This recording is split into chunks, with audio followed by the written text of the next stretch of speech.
Hey, welcome back. Again, here we are. How about this program tonight, everybody?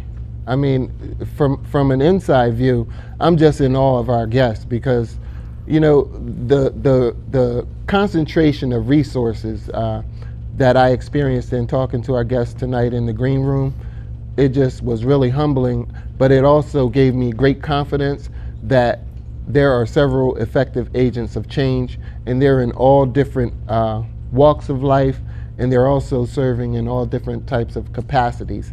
So I hope this does help some of us out there to breathe a little more easy, knowing that, man, it's some people hard at work and rebuilding the fabric of this community.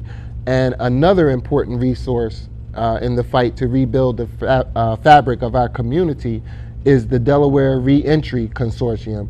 And joining us once again tonight, our friend and fellow community activist, Mr. John Shuford. Sir, God bless you and welcome to In the Upper Room again.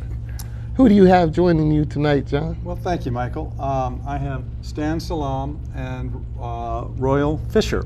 All right. And what I'd like to do is to kind of explain what they will be talking about. Okay. I've been on the show a number of times, and we have talked about the importance of helping the men and women coming out of prison so that they don't go back into prison, so they don't commit new crimes.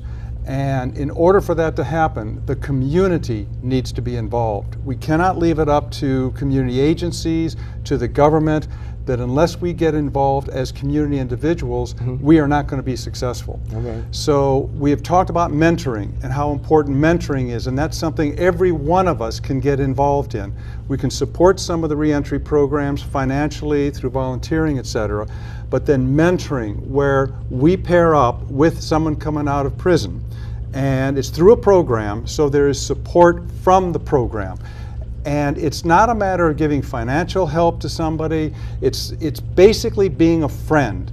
That someone coming out of prison, they often don't know how to survive today, especially someone who has been in prison for 5, 10, 15 or more years. So being a mentor is basically being a friend, being there when things start to get difficult. You're there to talk with them, to help them with that. Some folks coming out of prison don't know how to work a cell phone or an ATM machine. Helping them with basic decisions, knowing where services are, etc. Okay. So I thought I would bring a mentor and a mentee along so that they could talk with you in the audience about what a mentor does and how rewarding it can be. So I'll turn it over to Stan now, and you can talk a little bit about what it's like to be a mentor, and then Royal, you can talk about what it's like to have a mentor. All right, well, thank you, John.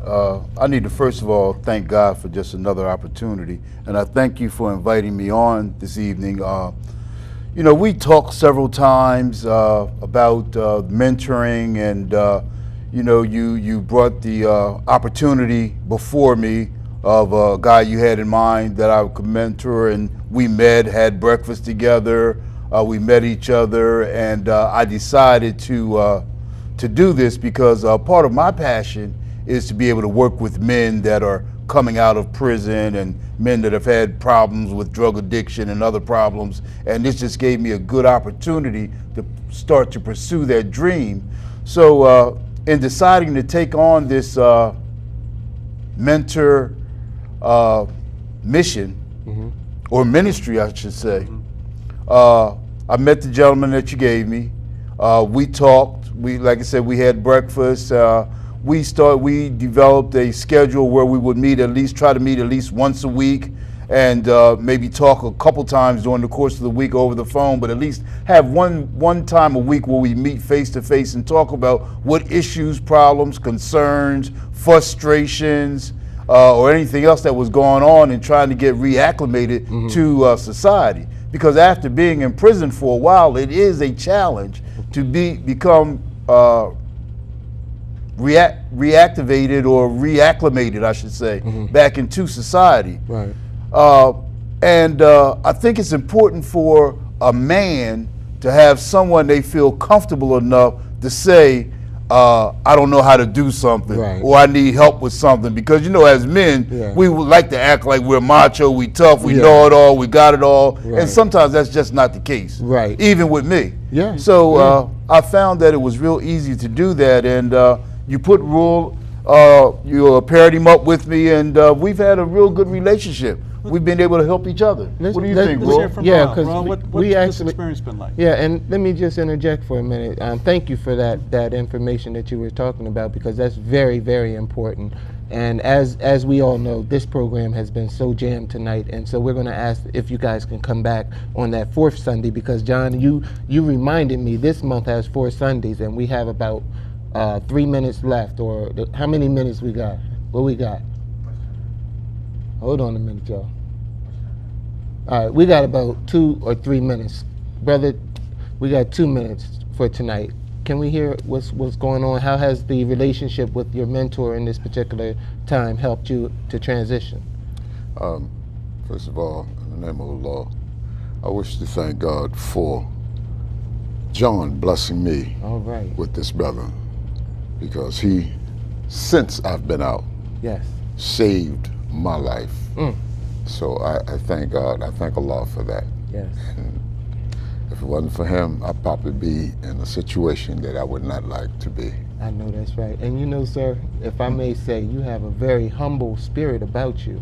And you know, I find that a lot of times people misunderstand what's in a person's heart. You know, they look at us and they see where we live, what we drive or what we don't drive, and they think they got a good picture of us, man, and they miss out on so many blessings because they refuse to interact and connect.